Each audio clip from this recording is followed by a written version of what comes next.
Hai semuanya, apa kabar? Macam mana puasa-puasa Ramadan ni? Okey, sihat semua? Okey, tanpa membuang masa lagi, saya akan memulakan cerita. Hari ini kita bercerita ya, cerita pasal seram-seram.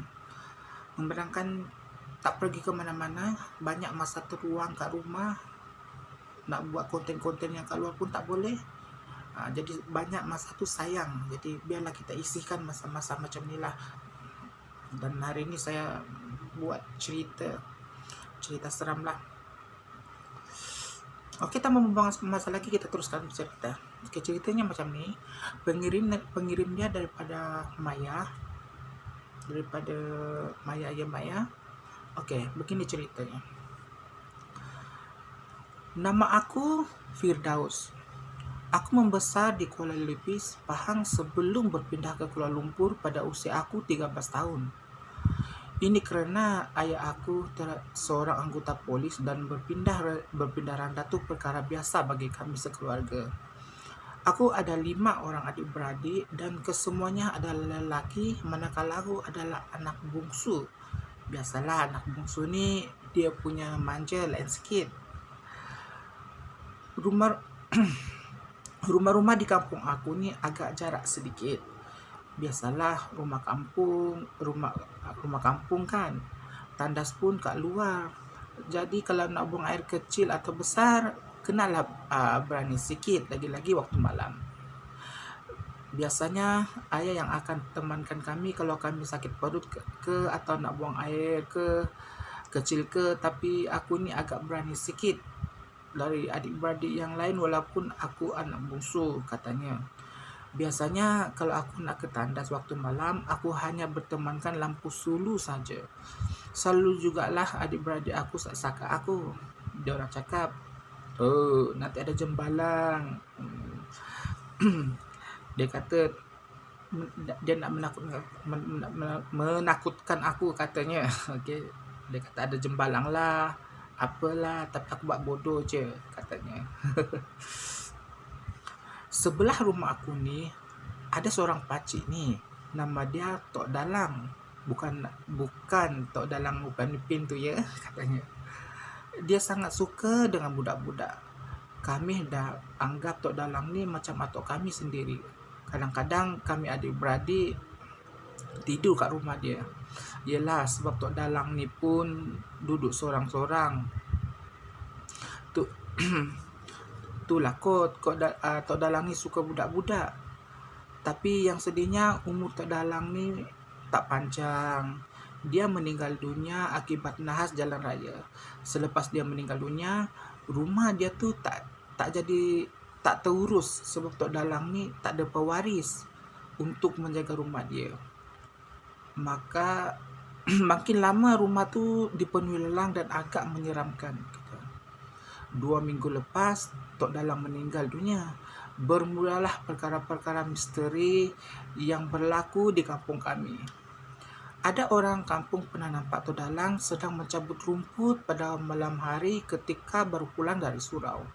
Ada yang pernah nampak kelibat Tok Dalang di rumah jendelanya, rumahnya sambil melambai-lambai tangan.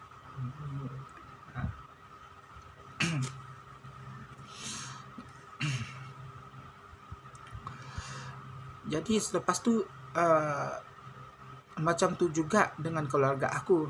Ayah aku sendiri pernah nampak Tok Dalang berlampu pada malam hari. Disebabkan rumah-rumah Tok Dalang hanya bersebelahan dengan rumah kami, macam-macam bunyi kedengaran bila tiba waktu tengah malam.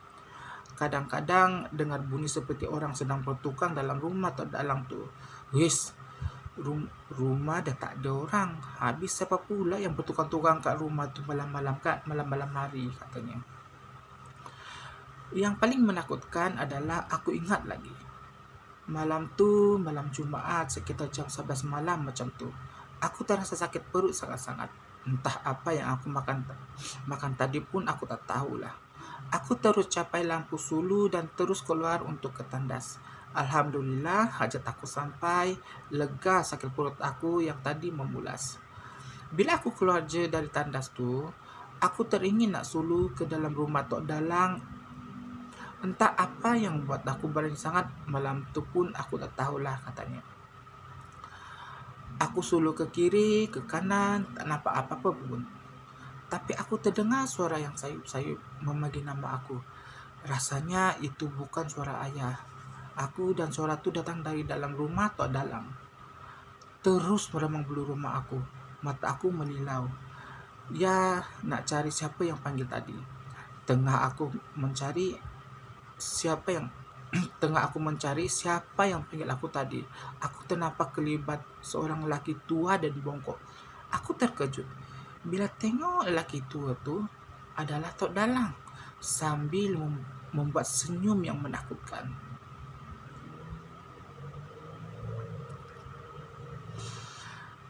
Dia pelan-pelan menuju ke arah aku. Aku coba nak lari, tapi kaki aku macam terkunci, katanya. Jantung aku pula rasa nak tercabut bila tengok dia semakin dekat dan semakin menghampiri aku sambil berkata, "Marilah tidur kat rumah aku. Marilah tidur kat rumah Atok," katanya. Tiba-tiba aku dengar ayahku melaungkan azan dengan sangat kuat. Aku toleh ke belakang. Rupanya ayah aku ada kat belakang aku. Apalagi aku terus peluk ayah aku sambil menangis. Bila aku toleh balik, kelibat lelaki tua yang menyerupai Tok Dalang tadi dah tak ada. Lepas kejadian malam tu, seminggu jugalah aku demam panas, katanya. Lepas pada itulah ayah aku buat jamban kat dalam rumah di bahagian dapur. Jadi tak payahlah kami nak keluar rumah untuk ke tandas, katanya. Bila aku dah dewasa, baru aku tahu yang sebenarnya Tok Dalang ni ada membelah hantu raya, dan waktu dia nak meninggal tu sangat susah. Sampai ustaz kena cabut salah satu atas rumah, iaitu bumbung rumah kat rumah dia. Okay? Sejauh manakah kebenarannya, hanya Allah yang mengetahuinya. Assalamualaikum. Okay.